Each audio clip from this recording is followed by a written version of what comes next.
The sharp crash of breaking glass cut through the ballroom. Instantly, conversations died. Heads turned. A woman near the buffet let out a startled gasp. 20 feet away, frozen beside a table filled with tiny cheesecakes and shrimp cocktails, stood Melissa Grant, my former best friend and the woman who ran off with my fiancé the night before our wedding. A crystal wine glass had slipped from her fingers and shattered across the floor. Red wine spread across the carpet like spilled paint. Nobody moved. Nobody said a word. And for the briefest moment, I almost smiled. Not because it was funny, but because 7 years earlier, I would have given anything to see Melissa lose that flawless composure she wore like armor.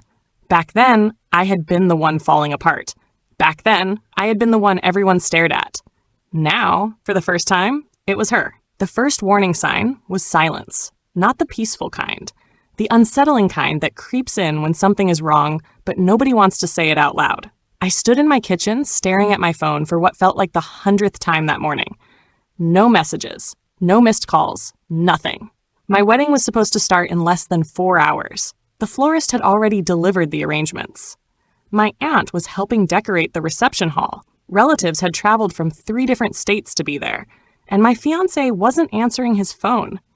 At first, I tried to stay calm. He's nervous, I told myself. People got nervous before weddings. It happened all the time. But by 10 o'clock, that explanation stopped making sense. Derek Lawson wasn't just late. He had completely disappeared. I called again. Straight to voicemail. I texted him. No response. My stomach twisted into a knot. A few minutes later, my cousin Rachel walked into the kitchen holding her phone. The expression on her face made my heart sink immediately. "Claire," she said quietly. I looked up. "What is it? What is it?" She hesitated. Then she handed me the phone. The photograph showed Derek standing beside a black SUV at a gas station nearly 50 miles outside the city. Beside him stood Vanessa Cole, my best friend, the woman who had helped me pick out my wedding dress. The woman who had spent the previous afternoon sitting at my dining room table, laughing with me about honeymoon plans. They weren't alone by accident. They weren't running errands. The photo captured something far worse. Derek's arm was wrapped around her waist. For a second, I couldn't breathe. The room spun.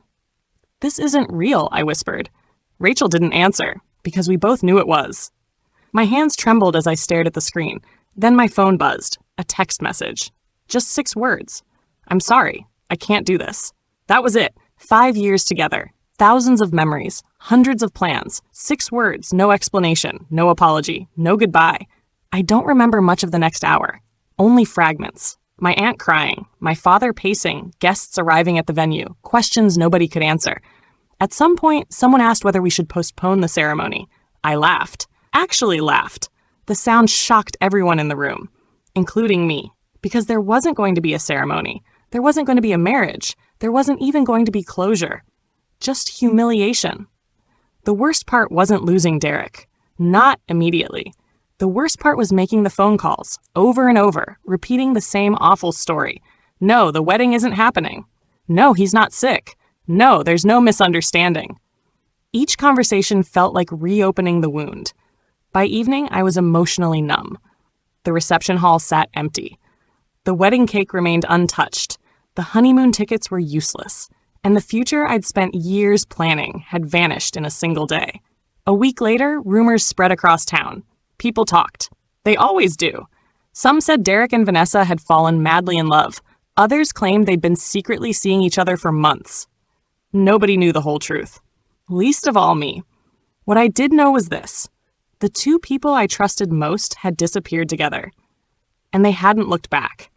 The months that followed were brutal. I sold the townhouse Derek and I had purchased together. I moved into a small apartment on the other side of the city. I stopped attending social events. Stopped answering invitations. Stopped pretending I was okay. Every morning felt like work. Every night felt longer. But eventually, something unexpected happened. I survived. Then I survived another day. Then another. Little by little, I began rebuilding. I started a small consulting business from my apartment. At first, it barely paid the bills. Then clients started returning. Then referrals came. Then opportunities. The progress was slow. Painfully slow. But it was mine. And for the first time in a long time, I wasn't building a future around someone else. I was building one for myself. What I didn't know was that 10 years later, a single invitation would bring Derek and Vanessa crashing back into my life. And when that happened, the truth behind their betrayal would finally come out. A truth neither of them wanted anyone to know. 10 years passed. Not quickly, not easily, but they passed. The heartbreak that once felt unbearable slowly became a scar instead of an open wound. My consulting business grew beyond anything I had imagined. What started as a laptop on a kitchen table became a respected company with employees, clients, and an office overlooking downtown. I bought a house, made new friends, built routines that had nothing to do with Derek Lawson or Vanessa Cole. Most importantly, I stopped wondering why they had done it.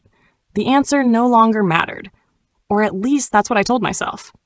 Then one rainy Tuesday afternoon, a white envelope arrived in my mailbox. I almost threw it away without opening it. Almost. Instead, I carried it inside and dropped it onto the kitchen counter. Hours later, curiosity got the better of me. I opened it. Inside was an invitation to my university's 25th class reunion. The event would take place at a luxury hotel downtown. One night, one ballroom. Hundreds of former classmates, including almost certainly Derek and Vanessa. I immediately tossed the invitation into the trash. Problem solved, or so I thought. Later that night, while brushing my teeth, a question appeared in my mind. Why am I still hiding? The thought irritated me. I hadn't seen Derek in a decade, hadn't spoken to Vanessa once, yet the possibility of being in the same room with them was enough to make me avoid an event I'd actually wanted to attend. The realization bothered me more than the reunion itself, so before I could change my mind, I dug the invitation out of the trash and bought a ticket online. The second I clicked confirm purchase, regret arrived. For the next month, I questioned my decision almost daily. What if people asked uncomfortable questions? What if Derek and Vanessa acted like nothing had happened? What if I lost my composure? The closer the reunion got, the worse my nerves became. On the evening of the event, I sat in my car outside the hotel for nearly 20 minutes. The building glowed with warm lights. Guests laughed as they entered through the front doors. Everything looked normal. Meanwhile, my hands were gripping the steering wheel like I was preparing for battle. "You're being ridiculous, Claire," I muttered. Still, I didn't move. Finally, I took a deep breath, grabbed my purse, and got out. The ballroom buzzed with conversation. Music played softly in the background. Old classmates hugged each other, shared stories, and laughed about things that had happened decades ago. For a while, everything felt surprisingly comfortable. I chatted with former classmates, looked through old photographs, listened to embarrassing stories from our college years. The tension slowly faded. Maybe this wasn't a mistake after all. Maybe Derek and Vanessa weren't even coming. The thought had barely crossed my mind when the ballroom doors opened, and there they were. Derek Lawson, Vanessa Cole, walking in side by side. Time did something strange in that moment. 10 years disappeared. Not completely. Just enough to remind me what betrayal felt like. Derek looked older, more polished, more expensive. Vanessa wore a designer dress and the kind of confidence that demanded attention.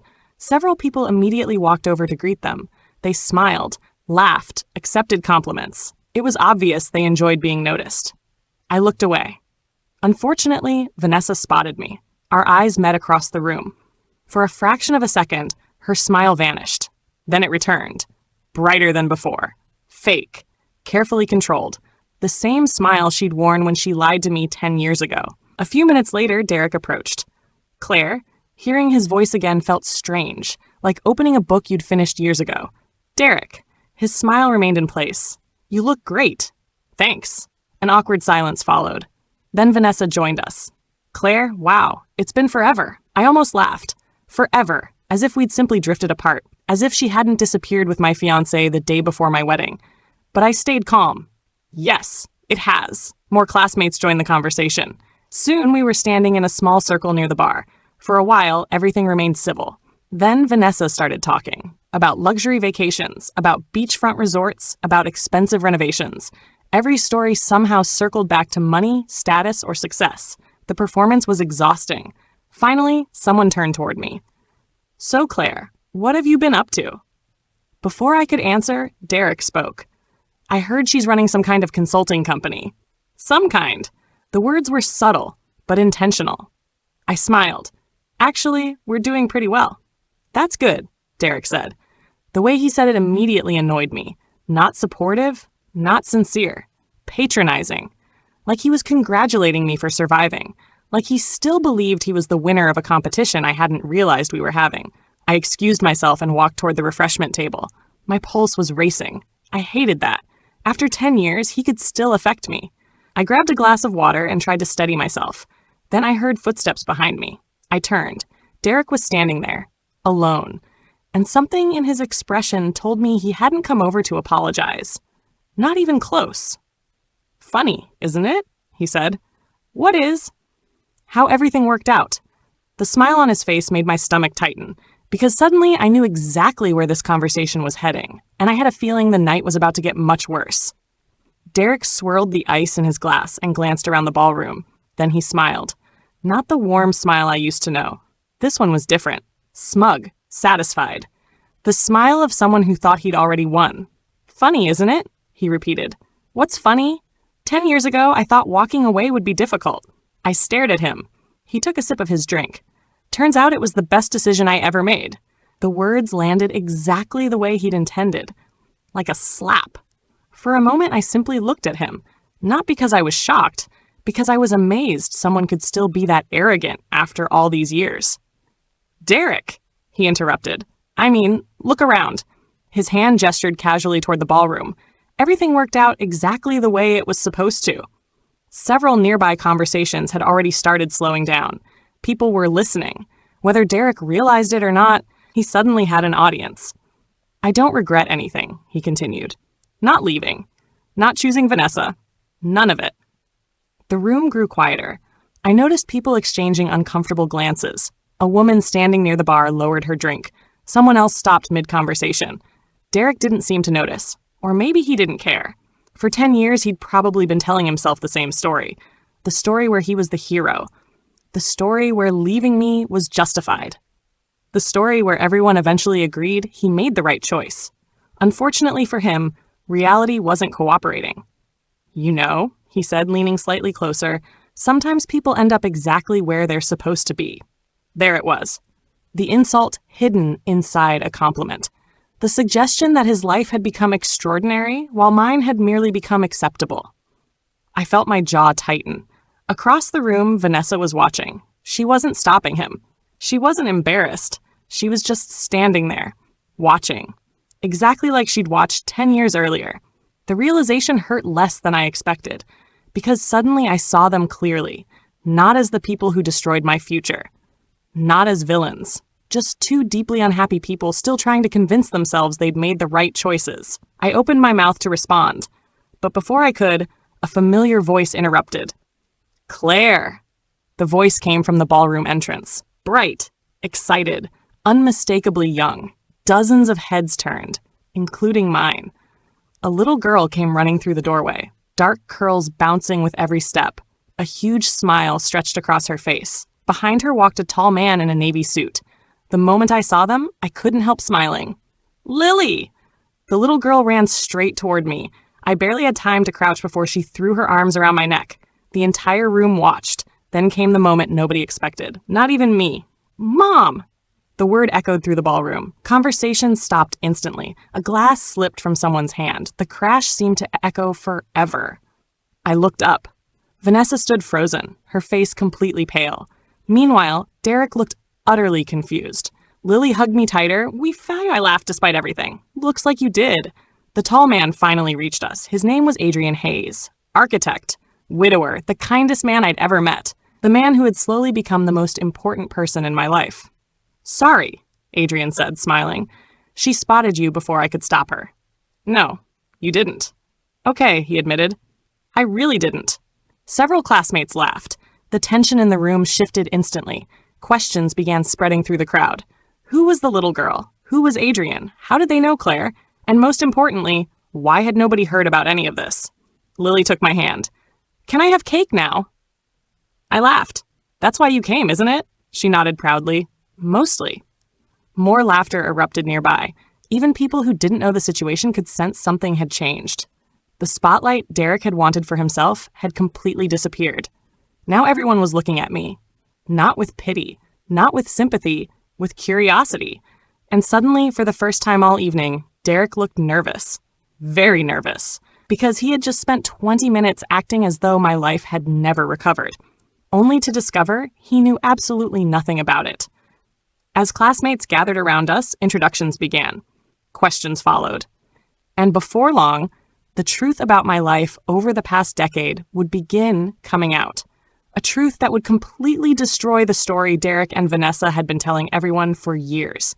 And judging by the look on Vanessa's face, she already knew it. Within minutes, half the reunion seemed gathered around our table. Not because anyone enjoyed drama, because people were curious. For years, most of them had assumed they knew the story. Derek left Claire. Vanessa got the man. End of story. Simple. Clean. Finished. Except life rarely stays that simple. Lily was happily working her way through a slice of chocolate cake, while Adrienne answered polite questions from former classmates. Meanwhile, I noticed something interesting. The more people learned about my life, the quieter Derek became. Apparently, hearing that my consulting company had expanded into 3 states wasn't part of his plan for the evening. Neither was learning that I'd recently been featured in a regional business magazine, or that Adrienne and I had been together for nearly 4 years. Every new detail seemed to chip away at his confidence. Vanessa noticed it too. She stood beside him with a forced smile that looked increasingly painful. Then something unexpected happened. A woman named Monica stepped forward. Back in college, Monica had been the kind of person who noticed everything. Apparently, she still was. She looked at Derek, then at Vanessa, then back at me. "Can I ask something?" The room grew quieter. "Sure," I said. Monica folded her arms. "Did they really start dating after the wedding was canceled?" The question landed like a grenade. Vanessa immediately looked away. Derek's expression hardened. Nobody answered. That silence said plenty. Monica raised an eyebrow. "Because that's never made sense to me." A few people exchanged glances. Apparently, she wasn't the only one who'd wondered. Derek forced a laugh. "That was a long time ago. That's not what I asked." The smile disappeared from his face. For the first time all evening, he looked cornered. Then another voice joined in. "I wondered the same thing." People turned. It was Rachel, my cousin. The same cousin who had shown me that devastating photograph 10 years earlier. She stepped forward calmly. "I never believed it started after the wedding." Vanessa shifted uncomfortably. Derek took a long drink from his glass. Neither of them spoke. And somehow that silence became louder than any answer. Then Monica said something nobody expected. "My husband worked at your old office." Derek's head snapped toward her. The room instantly froze. "What?" She shrugged. "He mentioned seeing you and Vanessa together months before the wedding." Nobody moved. Nobody spoke. The air itself seemed to stop. For a second, Derek looked genuinely stunned, then angry. Very angry. "That's ridiculous." "Is it?" Monica didn't sound convinced. Neither did anyone else, because suddenly pieces were falling into place. The disappearances, the secretive behavior, the way everything had happened so quickly. People began connecting dots, and once that process starts, it's impossible to stop. Vanessa finally spoke. "Derek?" Her voice was barely above a whisper. He turned toward her. The look they exchanged told everyone more than words ever could. Guilt, resentment, exhaustion. Years of it. Suddenly, Adrienne stepped beside me. Not protectively, not possessively, just quietly present. The difference mattered. Derek noticed. His eyes narrowed. "You think you've got everything figured out, don't you?" Adrienne remained calm. "Then stay out of it." The tension immediately spiked. Several classmates looked uncomfortable. Others looked fascinated. Adrienne studied him for a moment, then spoke. "You know what's interesting?" Derek laughed bitterly. "Here we go. For years, you keep telling everyone how right your decision was." Silence. Adrienne continued. "But happy people usually don't spend a decade trying to prove they're happy." The words hit like a hammer. Nobody argued, because everyone could see it. The expensive clothes, the constant bragging, the need to remind everyone how successful he was. Suddenly, it looked less like confidence and more like insecurity. Vanessa closed her eyes, just for a second, as though she was tired, very tired. Then she surprised everyone, including Derek. She spoke quietly. "So what if it started before the wedding?" The room went dead silent. A collective gasp seemed to sweep through the ballroom. Derek stared at her, completely stunned. Vanessa? She ignored him. For years, she'd maintained the same story, the same lie. Now, standing in front of dozens of former classmates, she looked exhausted, like she no longer had the energy to carry it. We lied. Nobody moved. We lied to everyone. Another silence, longer this time, more powerful. Vanessa swallowed, then looked directly at me. We were seeing each other long before your wedding. The words landed heavily. People stared. Some looked shocked. Others looked vindicated, as if they had suspected it all along. Derek's face had gone completely pale. Stop talking. No. His voice sharpened. Vanessa? No. This time she sounded stronger. Years of frustration seemed to pour out all at once. We spent a decade pretending our relationship started after the wedding because it sounded better. Nobody interrupted. Nobody dared. Vanessa laughed bitterly. But the truth? She looked at Derek, then at me. The truth is much uglier. For the first time all night, I didn't feel angry. I didn't feel hurt. I didn't even feel vindicated. I simply felt free. Because after 10 years, the truth was finally standing in the open where everyone could see it. And judging by the expression on Derek's face, the worst revelation was still coming. The ballroom had become so quiet that I could hear the faint hum of the air conditioner overhead. Vanessa stood motionless. Derek looked like a man watching his carefully built world collapse in real time. For years, they had controlled the narrative. Now they couldn't. The truth was finally out, and it wasn't flattering. Derek stepped forward. Enough. His voice was sharp, defensive, desperate. But nobody seemed interested in rescuing him. Not anymore. Vanessa laughed softly. It wasn't a happy laugh. It sounded exhausted. You still don't get it, do you? Get what? She stared at him. The reason we're standing here. Derek looked confused. For the first time all evening, he genuinely seemed unsure of himself. Vanessa shook her head. You spent 10 years trying to convince everyone you won. The words hung in the air. Then she pointed toward me. And she stopped playing the game years ago. A silence followed, a meaningful one, because everyone suddenly understood exactly what she meant. While Derek and Vanessa had spent a decade comparing lives, measuring success, and protecting appearances, I had simply moved on. Vanessa turned toward me. There were tears in her eyes now. Not dramatic tears, just honest ones. I owe you an apology. I said nothing. She continued, I should have apologized years ago. The room remained silent. I told myself I didn't need to. A bitter smile crossed her face. Then I told myself it was too late. She looked down briefly. The truth is I was ashamed. No one interrupted, not even Derek. Vanessa took a slow breath. I hurt someone who trusted me. Her eyes met mine, and I've had to live with that every day. The strange thing was that hearing those words didn't give me the satisfaction I once imagined. Years earlier, I might have celebrated. I might have felt victorious. Instead, I felt something else. Closure. Nothing more. Nothing less. Finally, I nodded. Not because everything was forgiven. Not because the past didn't matter, but because carrying resentment for 10 years had been exhausting. Vanessa seemed to understand. A small tear rolled down her cheek. She wiped it away quickly. Then she walked toward the exit. Nobody stopped her. Nobody followed. She simply disappeared through the ballroom doors. Derek watched her leave. For a moment, it looked as though he might go after her. Instead, he stood there alone, completely alone. And suddenly, the confident man who had entered the reunion earlier seemed much smaller, much older, much sadder. A few seconds later, he quietly set his drink on a nearby table. Then he left too. No speech, no final argument, no dramatic exit, just silence. The doors closed behind him, and that was the end of it, or at least the end of them. The room slowly returned to life. Conversations restarted, music resumed, people began laughing again. The reunion moved forward, but something had changed. A chapter had finally closed.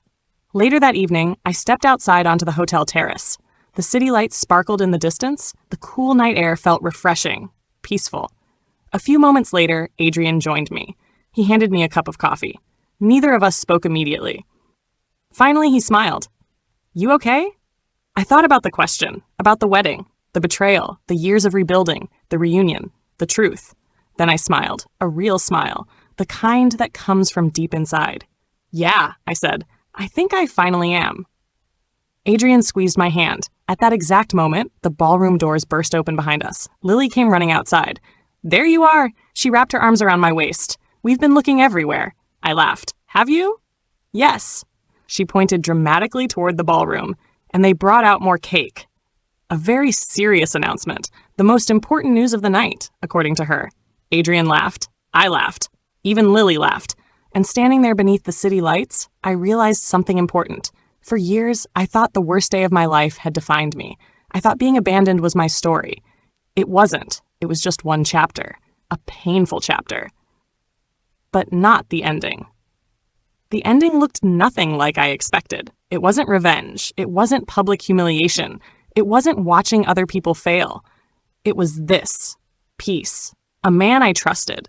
A little girl who loved me. A future built on honesty instead of appearances. As we walked back toward the ballroom, Lily slipped her hand into mine. And for the first time in a very long time, I felt grateful for every twist my life had taken. Because if Derek and Vanessa hadn't broken my heart all those years ago, I never would have found the life waiting for me on the other side. And that life turned out to be far better than anything I had planned.